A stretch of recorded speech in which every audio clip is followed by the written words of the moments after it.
ভলিউমটা একটু কমিয়ে নিন। এই গল্পটা শোনার জন্য একটু নিরিবিলি পরিবেশ দরকার।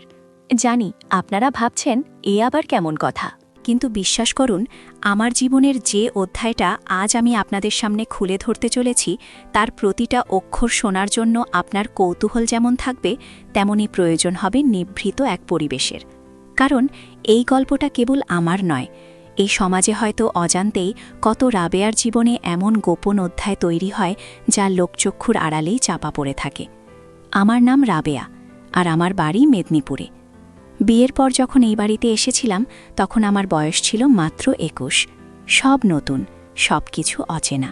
মা বাবা দেখে শুনে ভালো ঘরেই বিয়ে দিয়েছিলেন। স্বামী শফিক ভালো মানুষ, নিজের ব্যবসা নিয়েই ব্যস্ত থাকেন। বলা ভালো, খুব বেশি কথা বলার বা আবেগ প্রকাশ করার অভ্যেস তার ছিল না। হয়তো এই কারণেই আমার জীবনের একাকিত্বকে পূরণ করতে অজান্তেই আর একজন মানুষ কখন যে আমার মনের আঙিনায় প্রবেশ করেছিল আমি নিজেও টের পাইনি। বাড়িতে তেমন কেউ ছিল না। শাশুড়ি মারা গিয়েছিলেন অনেক আগে। শ্বশুরমশাই আর শফিকের ছোট ভাই সাগর, এই ছিল আমাদের সংসার। শ্বশুরমশাই বয়স্ক মানুষ, নিজের ঘরেই থাকেন, ধর্মকর্ম নিয়ে ব্যস্ত। আর সাগর, সে তখন কলেজে পড়ত, আমার চেয়ে বছর 4 ছোট হবে। প্রথমে দেবর হিসেবেই দেখতাম তাকে, ছোট ভাইয়ের মতো। কিন্তু সময়ের সাথে সাথে কখন যে সেই সম্পর্ক অন্য রূপ নিতে শুরু করল তা যেন আমি নিজেই অনুধাবন করতে পারছিলাম না। শফিক তো প্রায়ই ব্যবসার কাজে বাইরে থাকত, ফিরতে রাত হতো। আমি সারাটা দিন একা বাড়িতে। তখন সাগরই ছিল আমার একমাত্র সঙ্গী। কলেজ থেকে ফিরে আসার পর তার সাথে গল্প করতাম। প্রথম প্রথম সাধারণ কথাবার্তা, পড়াশোনা, কলেজের বন্ধুদের নিয়ে। কিন্তু আস্তে আস্তে কথার মোড় ঘুরতে লাগল। সে আমার ভালো মন্দ জানতে চাইত, আমার মন খারাপ থাকলে বুঝতে পারত, আমার পছন্দের জিনিসগুলো খেয়াল রাখত। শফিক যে জিনিসগুলো হয়তো খেয়ালও করত না, সাগর সেসব চোখে চোখে রাখত। আমার শরীর, হ্যাঁ, হয়তো আমার শারীরিক গঠনের মধ্যেও কিছু ছিল যা সাগরের নজর এড়াত না। আমি খুব বেশি মোটা বা রোগা ছিলাম না। একহারা চেহারার ওপর আমার ব্লাউজ আর শাড়ি যেন আমার শরীরকে আরও আকর্ষণীয় করে তুলত। আমার গলার কাছে হালকা ভাঁজ, কোমরের সরু রেখা আর কোচকানো শাড়ির নিচে উঁকি দেওয়া মসৃণ ত্বক, হয়তো এই সব কিছুই ওর চোখ এড়াত না। বিশেষ করে যখন আমি রান্নাঘরে কাজ করতাম আর পেছন থেকে এসে সাগর কোনো কিছু চাইতে দাঁড়াতো, তখন ওর শ্বাস প্রশ্বাস যেন আমার কাঁধে অনুভব করতে পারতাম। আমার লম্বা কালো চুল যখন খোপা থেকে খুলে পড়ত তখন সাগর মুগ্ধ চোখে তাকিয়ে থাকত।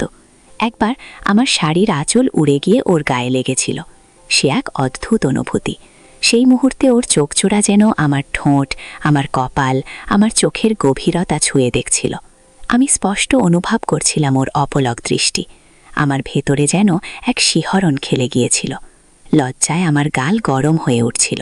আমি দ্রুত আঁচল সরিয়ে নিয়ে কাজ শুরু করি। সাগর তখনও চুপ করে দাঁড়িয়েছিল।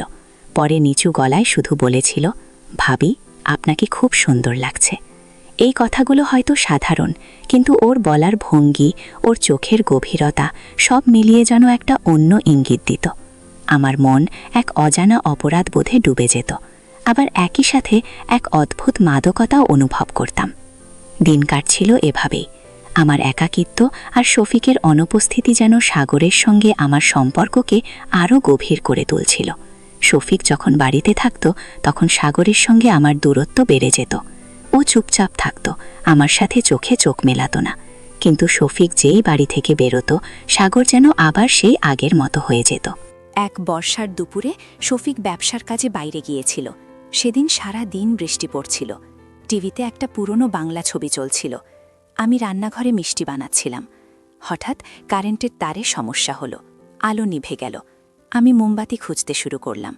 সাগর তখন পাশের ঘরে পড়ছিল।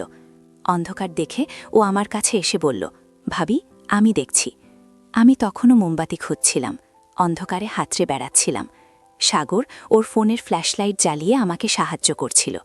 আমি ক্যাবিনেট থেকে মোমবাতি আর দেশলাই বের করতে গিয়েছিলাম। হুট করে অন্ধকারে আমার পা স্লিপ করে গিয়েছিল। আমি পড়ে যাচ্ছিলাম। সাগর দ্রুত আমার হাত ধরেছিল। সেই মুহূর্তটা আমার আজও মনে আছে। ওর হাতের স্পর্শে আমি যেন বিদ্যুতের ঝলক অনুভব করেছিলাম। ওর শক্ত হাতের বাঁধন, আমার শরীরের উষ্ণতা আর অন্ধকার ঘরের নিস্তব্ধতা সব মিলিয়ে একটা অন্যরকম পরিবেশ তৈরি হয়েছিল। আমি ওর খুব কাছাকাছি ছিলাম। ওর নিঃশ্বাস আমার মুখে এসে পড়ছিল। ওর চোখ দুটো যেন অন্ধকারেও জ্বলজ্বল করছিল। আমাদের মাঝখানে তখন কোনো দূরত্ব ছিল না, শুধু দুটি শরীর আর দুটি মন, যারা একে অপরের কাছাকাছি আসতে চাইছিল। আমি দ্রুত নিজেকে সামলে নিয়েছিলাম, কিন্তু সেই স্পর্শ, সেই মুহূর্ত আমার মনে গেঁথে গিয়েছিল। আমি জানি এই ঘটনাগুলো আপাতদৃষ্টিতে খুব সাধারণ মনে হতে পারে, কিন্তু সেই মুহূর্তে আমরা দুজনেই কী অনুভব করছিলাম তা শুধু আমরাই জানতাম। এরপর থেকেই যেন সাগরের চোখের ভাষা আরও স্পষ্ট হতে শুরু করল। ওর চাহনি, ওর হাসি, ওর কথা বলার ভঙ্গি, সব কিছুর মধ্যেই একটা সুপ্ত আকর্ষণ অনুভব করতাম। আমি নিজেও নিজেকে আটকাতে পারতাম না। জানি এটা ভুল, এটা সমাজের চোখে অপরাধ, কিন্তু মন তো আর সমাজের নিয়ম মানে না। একবার শফিককে নিয়ে আমার মন খুব খারাপ ছিল। ছোট একটি বিষয় নিয়ে আমাদের মধ্যে ঝগড়া হয়েছিল। শফিক আমার মন খারাপের কারণ না বুঝেই নিজের কাজে ব্যস্ত হয়ে পড়েছিল। সেদিন রাতে আমি একা বারান্দায় বসে কাঁদছিলাম। বাইরে তখন ঝিরঝির বৃষ্টি পড়ছিল। হঠাৎ সাগর এসে আমার পাশে দাঁড়াল। আমি ওর দিকে ফিরে তাকাতে পারিনি। ও আমার কাঁধে আলতো করে হাত রেখেছিল। কি হয়েছে ভাবি, কাঁদছেন কেন? ওর গলার স্বর শুনে আমার আরও কান্না পেয়ে গিয়েছিল। আমি কিছু বলতে পারিনি। ও আমার হাত ধরেছিল। সব ঠিক হয়ে যাবে, চিন্তা করবেন না। ওর হাতের উষ্ণতা, ওর সান্ত্বনা সেই মুহূর্তে আমার কাছে পৃথিবীর সব কিছুর চেয়ে বেশি মূল্যবান মনে হয়েছিল। সেই রাতে আমি ওর কাঁধে মাথা রেখে অনেকক্ষণ কেঁদেছিলাম। ও আমাকে জড়িয়ে ধরেছিল, আলতো করে আমার চুলে বিলি কেটে দিচ্ছিল। সেই স্পর্শে কোনো কামনা ছিল না, ছিল শুধু সান্ত্বনা, ভালোবাসা আর নির্ভরতা। হয়তো সেটাই আমার মনের দুর্বলতার সুযোগ নিয়েছিল। আমি ধীরে ধীরে সাগরের উপর নির্ভরশীল হয়ে পড়ছিলাম। শফিক আমার এই অনুভূতিগুলো বুঝতে পারছিল না। ও তার নিজের জগতে ব্যস্ত ছিল, আর আমি যেন সাগরের সঙ্গেই আমার সুখ খুঁজে পাচ্ছিলাম। আমি জানি আপনাদের শুনতে কেমন লাগছে, কিন্তু বিশ্বাস করুন, আমার ভেতরের এই টানাপোড়েন, এই অপরাধবোধ আমাকে সারাক্ষণ কুরে কুরে খাচ্ছিল। একদিকে আমার বিবাহিত জীবন, শফিকের প্রতি আমার দায়িত্ব, অন্যদিকে সাগরের প্রতি আমার এক দুর্বার আকর্ষণ। এটা ঠিক বা ভুল, সেই বিচারের ভার আমি আপনাদের উপরই ছেড়ে দিলাম। শুধু বলতে পারি, সেই অনুভূতিগুলো এত তীব্র ছিল যে নিজেকে নিয়ন্ত্রণ করা আমার পক্ষে কঠিন হয়ে পড়ছিল। সাগরও হয়তো আমার এই দুর্বলতাগুলো বুঝতে পারছিল। একদিন দুপুরবেলা, শফিক তখনও ফেরেনি। শ্বশুরমশাই দুপুরে ভাত খেয়ে ঘুমাচ্ছিলেন। সাগর আমার কাছে এসে বলল, ভাবি, আপনার হাতে মেহেন্দি পরাবেন? আমি অবাক হয়ে ওর দিকে তাকিয়েছিলাম। মেহেন্দি? এখন কেন? ও হেসেছিল। আমার খুব ভালো লাগে আপনার হাতে মেহেন্দি পরানো। ছোটবেলায় মা পরিয়ে দিত, এখন তো কেউ নেই। ওর কথা শুনে আমার মনটা খারাপ হয়ে গিয়েছিল। আমি নিজের অজান্তেই সম্মতি দিয়েছিলাম। ও বাজার থেকে মেহেন্দি কিনে এনেছিল। আমি ডাইনিং টেবিলের চেয়ারে বসেছিলাম। সাগর আমার হাত ধরে খুব যত্ন করে মেহেন্দি পরিয়ে দিচ্ছিল। ওর হাতের স্পর্শ, মেহেন্দির সুবাস আর ওর নিঃশ্বাসের উষ্ণতা সব মিলিয়ে এক অন্যরকম অনুভূতি। ও যখন আমার হাতের তালুতে মেহেন্দি দিচ্ছিল, তখন ওর আঙুলগুলো আমার হাতের উপর আলতো করে বুলে যাচ্ছিল। আমার মনে হচ্ছিল যেন ওর স্পর্শ আমার শরীরের ভেতরে শিহরণ জাগাচ্ছে। আমি চোখ বন্ধ করে সেই মুহূর্তটা অনুভব করছিলাম। ও আমার দিকে তাকিয়ে মুচকি হেসেছিল। আপনার হাতটা খুব নরম ভাবি। ওর কথা শুনে আমি লজ্জা পেয়েছিলাম, কিছু বলতে পারিনি। যখন মেহেন্দি পরানো শেষ হলো, আমার হাত দুটো ভরে উঠেছিল সুন্দর নকশায়। সাগর আমার দিকে তাকিয়ে বলল, আজ আপনার হাতটা যেন আরও সুন্দর লাগছে। আমি শুধু হেসেছিলাম। সেই দিনটা আমার কাছে এক অন্য রকম স্মৃতি হয়ে আছে। সেটা কেবল মেহেন্দির নকশা ছিল না, ছিল আমাদের দুজনের মধ্যে এক নিভৃত সম্পর্কের সূচনা। এরপর থেকে আমরা আরও ঘনিষ্ঠ হতে শুরু করলাম। আমাদের গোপন অভিসারগুলো আরও বেশি তীব্র হতে শুরু করল। সেগুলো কোনো শারীরিক অভিসার ছিল না, ছিল একান্ত মানসিক ও আবেগপ্রবণ অভিসার। আমাদের চোখে চোখে কথা বলা, নীরব সম্মতি, একে অপরের দিকে তাকিয়ে মুচকি হাসি, এই সব কিছুই যেন আমাদের সম্পর্ককে আরও গভীর করে তুলছিল। শফিক যখন বাড়িতে থাকত, তখন আমরা নিজেদের সংযত রাখতাম, কিন্তু যেই শফিক বেরোত, আমরা যেন আবার সেই আগের জগতে ফিরে যেতাম। আমার মনে পড়ে, একবার আমি ছাদে কাপড় শুকোতে গিয়েছিলাম। সেদিন ছিল খুব হাওয়া। আমার শাড়ি বারবার উড়ে যাচ্ছিল। আমি শাড়ির আঁচল ধরে রাখার চেষ্টা করছিলাম। হঠাৎ সাগর ছাদে এলো। ও ও আমাকে দেখে থমকে দাঁড়িয়েছিল। হাওয়ায় আমার চুলগুলো বারবার মুখে এসে পড়ছিল। আমি যখন চুল সরাচ্ছিলাম তখন আমার হাত উপরে উঠে গিয়েছিল, আর আমার ব্লাউজ আর শাড়ির মাঝে আমার কোমরের কিছুটা অংশ দেখা যাচ্ছিল। সাগর সেদিকে মুগ্ধ চোখে তাকিয়েছিল। আমি দ্রুত আঁচল টেনে নিজেকে ঢেকে নিয়েছিলাম। ও আমার কাছে এসে বলল, আমি কি আপনাকে সাহায্য করব ভাবি? আমি মাথা নেড়েছিলাম। ও তখন আমার পাশে এসে দাঁড়িয়েছিল, কাপড়গুলো শুকাতে সাহায্য করছিল। হাওয়ায় যখন আমার শাড়ির আঁচল উড়ে যাচ্ছিল তখন অজান্তে ওর হাত আমার পিঠে আলতো করে লেগে গিয়েছিল। আমি চমকে উঠেছিলাম। ও দ্রুত হাত সরিয়ে নিয়েছিল। আমাদের দুজনেই সেই মুহূর্তে যেন বাকরুদ্ধ হয়ে গিয়েছিলাম। সেই স্পর্শটা ছিল ক্ষণিকের, কিন্তু তার প্রভাব ছিল সুদূর প্রসারী। সেই রাতের ঘুম আমার চোখে আসেনি। আমার মনে হয়েছিল সাগর হয়তো আমার এই দুর্বলতাকে সুযোগ হিসেবে ব্যবহার করছে, কিন্তু একই সাথে আমি নিজেও তো ওর প্রতি আকৃষ্ট হচ্ছিলাম। এই টানাপোড়েন আমাকে পাগল করে দিচ্ছিল। আমি জানতাম এই সম্পর্কটা কোনো দিন আলোর মুখ দেখবে না। সমাজের চোখে এটা মহাপাপ, কিন্তু আমি নিজেকে আটকাতে পারছিলাম না। ওর নীরব ভালোবাসা, ওর যত্ন, ওর উপস্থিতি, এই সব কিছুই আমার জীবনের অংশ হয়ে উঠছিল। শফিক আমার প্রতি উদাসীন ছিল, কিন্তু সাগর ছিল আমার সব কিছুর খোঁজ খবর রাখত।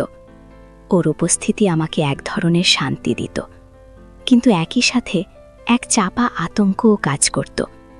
যদি কেউ জেনে যায়, যদি শফিক জানতে পারে, এই ভাবনাগুলো আমাকে সারাক্ষণ তাড়া করত।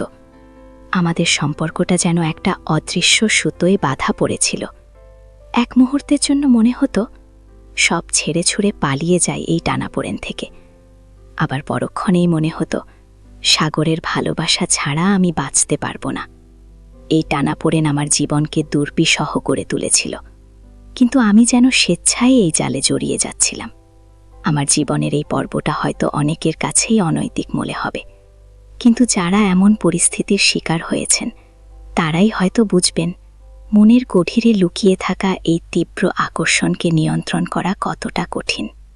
সমাজের চোখ, পরিবারের সম্মান আর নিজের ভেতরের এই অদম্য বাসনা, সব মিলিয়ে এক অদ্ভুত জটিলতার মধ্যে আমি আটকা পড়েছিলাম। আমার একাকিত্ব আর শফিকের প্রতি আমার ক্ষোভ, এই দুটো বিষয় যেন সাগরের সঙ্গে আমার সম্পর্ককে আরও বেশি বাড়িয়ে দিয়েছিল। আমি জানতাম সাগর ছোট, কিন্তু ওর মানসিক পরিপক্কতা দেখে আমি মুগ্ধ হতাম। ও আমার প্রতি যতটা যত্নশীল ছিল, শফিক ততটা ছিল না। হয়তো এই কারণেই আমি শফিকের কাছ থেকে যে ভালোবাসা আর মনোযোগ পাইনি, সেটা আমি সাগরের কাছ থেকে পাওয়ার চেষ্টা করছিলাম। আমাদের সম্পর্কের গভীরতা বাড়ার সাথে সাথে এক ধরনের ভয়ের অনুভূতিও আমার মধ্যে কাজ করত। আমি জানতাম এই ধরনের সম্পর্ক দীর্ঘস্থায়ী হতে পারে না। একদিন না একদিন এর পরিণতি হবেই, কিন্তু আমি যেন সেই পরিণতি সম্পর্কে সচেতন হয়েও নিজেকে থামাতে পারছিলাম না। এটা ঠিক যে সাগর আমার মানসিক দুর্বলতার সুযোগ নিচ্ছিল, কিন্তু আমি নিজেও তো তাকে সেই সুযোগ দিচ্ছিলাম। আমার নীরব সম্মতি, আমার চোখের ভাষা, আমার শারীরিক অঙ্গভঙ্গি, এই সব কিছুই যেন তাকে আরও বেশি উৎসাহিত করছিল। এক রাতে শফিক বাড়ি ফিরতে পারেনি। তার অফিসের কাজে সে শহরের বাইরে চলে গিয়েছিল। বাড়িতে তখন শুধু আমি, শ্বশুরমশাই আর সাগর। শ্বশুরমশাই নিজের ঘরে ঘুমাচ্ছিলেন। আমি তখন বিছানায় শুয়ে এপাশ ওপাশ করছিলাম। ঘুম আসছিল না। হঠাৎ দরজায় টোকা পড়ার শব্দ। আমি অবাক হয়ে তাকিয়েছিলাম। এত রাতে কি? উঠে গিয়ে দরজা খুলতেই দেখি সাগর দাঁড়িয়ে আছে। ওর চোখে এক ধরনের অস্থিরতা। ভাবি, আপনার জ্বর এসেছে কিনা দেখতে এসেছিলাম। শুনলাম আপনি নাকি মন খারাপ করে শুয়ে আছেন। আমি কিছুটা হতবাক হয়ে গিয়েছিলাম। ও এত রাতে আমার ঘরে কেন?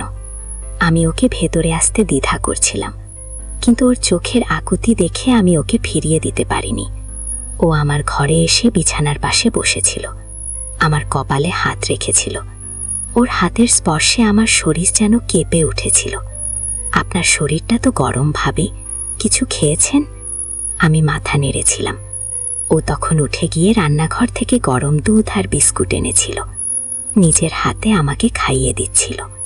সেই মুহূর্তে আমার মনে হচ্ছিল এই মানুষটা আমাকে শফিকের চেয়েও বেশি ভালোবাসে। শফিক তো কোনোদিনও আমার এত যত্ন করেনি।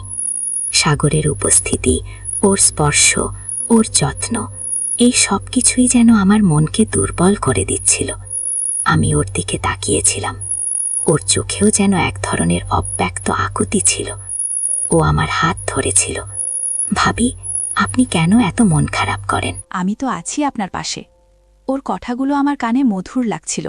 সেই মুহূর্তে আমার মনে হচ্ছিল আমি যেন সাগরের বাহুডোরে সারা জীবন কাটিয়ে দিতে পারি।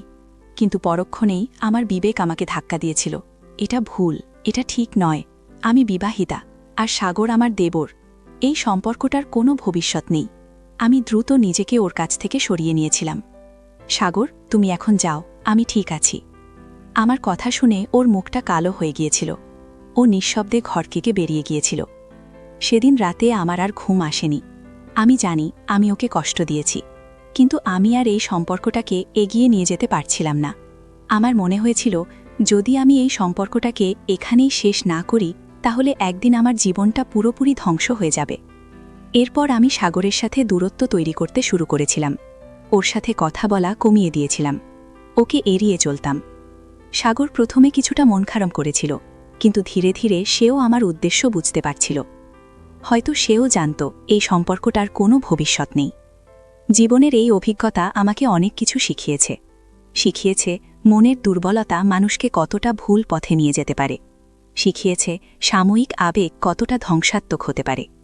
আমি এখন শফিকের সঙ্গে আমার সম্পর্কটাকে নতুন করে গড়ে তোলার চেষ্টা করছি। ওর সাথে আরও বেশি সময় কাটানোর চেষ্টা করছি। ওর ভালো মন্দ বোঝার চেষ্টা করছি। জানি ভুলটা আমারই ছিল, কিন্তু আমি সেই ভুল থেকে শিক্ষা নিয়েছি।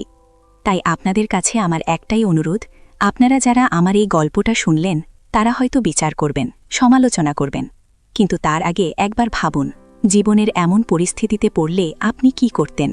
হয়তো আমার মতো আপনারাও পথ হারিয়ে ফেলতেন। মনে রাখবেন, সম্পর্কের টানাপোড়েন, লোভ আর আবেগ, এই তিনটি জিনিস আমাদের জীবনকে যে কোনো মুহূর্তে এলোমেলো করে দিতে পারে। এই গল্পটা শুধু আমার জীবনের একটা অধ্যায়। এর থেকে যদি একজন মানুষও কিছু শিক্ষা নিতে পারে, তবে আমি নিজেকে ধন্য মনে করব। জীবনের এই পথে চলার সময় আমাদের খুব সতর্ক থাকতে হয়, যাতে কোনো ভুল পদক্ষেপ আমাদের জীবনকে নষ্ট করে না দেয়। আমার মতো এমন ভুল যাতে আপনাদের জীবনে না হয়, সেই শিক্ষাই আমার এই গল্প থেকে আপনারা নিতে পারেন। আর হ্যাঁ, আপনাদের ভালো লাগলে অবশ্যই চ্যানেলটি সাবস্ক্রাইব করবেন।